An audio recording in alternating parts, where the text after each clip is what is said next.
Hello friends, welcome to my YouTube channel. तो दोस्तों, आज का वीडियो बहुत ही ज़्यादा इंटरेस्टिंग होने वाला है क्योंकि बीएसएससी आयोग के द्वारा प्रखंड सांख्यिकी पदाधिकारी, जिन्हें कि बीएसओ भी कहा जाता है, इनकी वैकेंसी निकाल दी गई है। तो इस फॉर्म को भरने के लिए कौन कौन एलिजिबल है, ये हम लोग आज जानते हैं। और ये साथ ही साथ जो ओबीसी एनसीएल का जो प्रमाण पत्र है वो आपको किस टाइम का बनवाना होगा, क्योंकि इस वैकेंसी में पहले भी ओबीसी एनसीएल को लेके केस हुआ है। और आपके मन में यही कन्फ्यूजन होगा कि बीएसएससी एग्जाम कब कंडक्ट कराएगी, क्योंकि बीएसएससी इंटर लेवल 2 की बहाली 2023 में ही आई हुई थी, लेकिन अभी तक पीटी नहीं हुआ है। तो इन सभी बातों पे चर्चा होगी। यदि आप हमारे चैनल पे नए हैं तो इसे सब्सक्राइब कीजिए, दोस्तों में शेयर कीजिए, ताकि उनके पास भी ये इन्फॉर्मेशन जा सके। तो कन्फ्यूजन यही था कि आप फॉर्म कब से भर पाएंगे। तो यहाँ साफ साफ दिखा गया है कि ऑनलाइन रजिस्ट्रेशन जो है 1 अप्रैल से चालू है और 19 अप्रैल तक चलेगा, और ये डेट एक्सटेंड भी होगा। तो पूरा अप्रैल आप मान के चलिए, मगर इसी बीच आपको अपना सर्टिफिकेट और आपको अपना फॉर्म भर देना है इस बीच में, ठीक है। तो सबसे पहले हम लोग यहाँ पे योग्यता पढ़ लेते हैं बढ़िया से, ठीक है। देखिए, यहाँ शैक्षणिक योग्यता मांगा गया है मान्यता प्राप्त विश्वविद्यालय से, यानी यूजीसी से जो प्राप्त मान्यता प्राप्त विश्वविद्यालय से आप इकोनॉमिक्स, मैथ और सांख्यिकी, स्टैटिक्स से किसी भी एक विषय में स्नातक होना चाहिए। और ये जो नोट करके जो दिया गया है, इसके पहले किसी भी एग्जाम के नोटिफिकेशन में आपको ये देखने को नहीं मिलेगा। ये स्पेशल में जहां तक मेरा अनुभव रहा है, ये मैं पहली बार देखा हुआ कि नोट करके जो पास कोर्स यानी कि सब्सिडी वाले भी कैंडिडेट को इंक्लूड किया गया है। तो इसमें क्या होने वाला है, तो देखिए, यहाँ पास कोर्स के रूप में उक्त विषयों से स्नातक की डिग्री या पूरक विषय मतलब सब्सिडरी, ठीक है, के साथ स्नातक में डिग्री प्राप्त अभ्यर्थी भी उक्त पद के लिए योग्य हो गए। यानी सिंपल सा है क्योंकि मैं आप खुद का बताता हूँ। कैसे, मेरा मैथ ऑनर्स है, ठीक है, मैथ ऑनर्स है, और सब्सिडरी में मैंने फिजिक्स और केमिस्ट्री लिया हुआ था, ठीक है। और इसी तरह जो फिजिक्स ऑनर्स लिए होंगे, ठीक है, फिजिक्स ऑनर्स लिए होंगे, या तो वो मैथ को सब्सिडरी में रखे होंगे और केमिस्ट्री को तो रखे ही होंगे। मैथ रख भी सकते हैं, नहीं रख सकते हैं, मगर जो मैथ रखे हुए हैं ना, वो सभी एलिजिबल है बीएससी, जो कि बीएससी किए हुए हैं सब्सिडरी में। और मैं बीए की बात बताता हूँ। बीए में आप कोई भी ऑनर्स से पास हुए हो, यदि आप सब्सिडरी में इकोनॉमिक्स को रखते हैं, ठीक है, इकोनॉमिक्स को रखते हैं, तो आप एलिजिबल हो इस फॉर्म को भरने के लिए, ठीक है।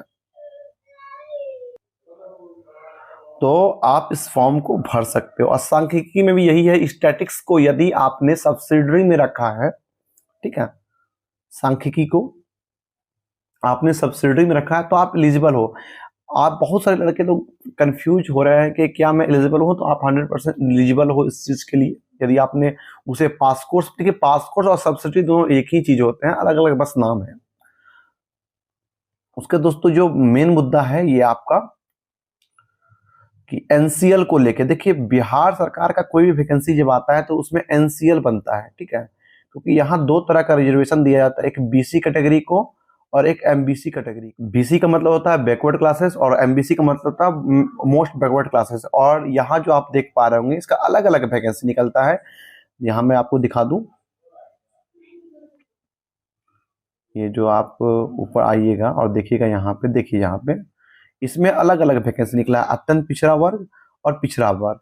मगर जब हम लोग सेंट्रल जॉब की बात करते हैं ना, उसमें क्या होता है ना कि उसमें एक ही ओबीसी कैटेगरी होता है, इसलिए वहां पे सेंट्रल वाला ओबीसी अलग बनता है, और इसमें एनसीएल नॉन क्रीमी लेयर का सर्टिफिकेट बनाना पड़ता है। एनसीएल का जो सर्टिफिकेट है दोस्तों, ऐसा नहीं कि पिछला 1 साल का ही होना चाहिए, बिहार सरकार में ऐसा मान्य नहीं है।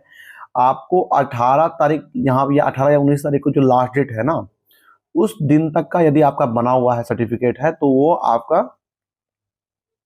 मान्य है।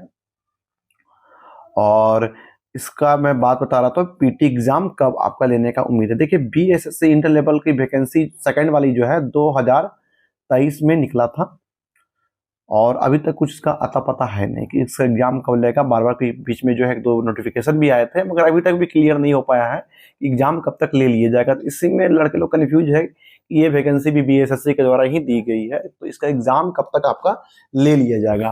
तो जहां तक मुझे जानकारी प्राप्त है दोस्तों, आपका एग्जाम जो है वो जून से जुलाई के मंथ में ले लेगा, क्योंकि ये वैकेंसी, ये जो पद है दोस्तों बीएसओ का, वो बहुत लगभग हर एक ब्लॉक में खाली है और बहुत दिनों से इन लोगों का प्रमोशन नहीं हुआ है। इसके मद्देनजर इस वैकेंसी को क्लियर बहुत ही जल्दी किया जाएगा। तो आप लोग जो है इस एग्जाम की तैयारी आप कर सकते हैं, फॉर्म भर दीजिए। और फॉर्म भरने के समय देखिएगा बहुत सारा कंफ्यूजन होगा, क्योंकि इस बार जो सब्सिडी करके दिया है ना, तो उसके लिए कैसा पोर्टल विभाग बनाता है, आयोग बनाता है, ये देखने की बात होगी। क्योंकि सिंपल सा चीज है, क्योंकि यहाँ सब्सिडी को भी जो है मान किया है, जिसके लिए कि बहुत सारे लड़के लोग कंफ्यूजन है कि इसका फॉर्म भरे या नहीं भरे। और इसमें कहीं कहीं देखिए कि यहाँ पर एक चीज और लिखा गया है कि लिखित परीक्षा में प्राप्त अंकों की अधिमानता, ओके, चयन प्रक्रिया में। और यहाँ जो नीचे दिया गया है पीटी और मेंस आपका ऑब्जेक्टिव देगा। तो इन सभी से भी लड़के लोग को थोड़ा सा कंफ्यूजन है। अब ये अब जो है इसके लिए तो विशेष नोटिफिकेशन नहीं आया हुआ है ये दोनों चीज को लेके। और इसका जो पैटर्न रहने वाला है, इसके पहले जो पैटर्न था बीएसएससी सीजीएल का, ठीक है, बीएसएससी सीजीएल का और बीएसएससी इंटर लेवल 2 का, तो उसी बेस पे क्वेश्चन होगा, मगर क्वेश्चन नंबर ऑफ जो है यहाँ 75 ही होंगे। तो आई होप आपको बहुत सारा कंफ्यूजन जो है इस वीडियो के माध्यम से क्लियर हो गया होगा। यदि भी आपको और भी किसी बात को लेकर डाउट हो रहा है तो आप कमेंट कर सकते हो। यदि आपको ये वीडियो पसंद आए तो हमारे चैनल को जरूर सब्सक्राइब कीजिए, दोस्तों में शेयर कीजिए, ताकि उनके पास भी ये अपडेट मिल सके। तो वीडियो में बने रहने के लिए धन्यवाद। मिलते हैं न्यू अपडेट के साथ, तब तक के लिए जय हिंद, जय भारत।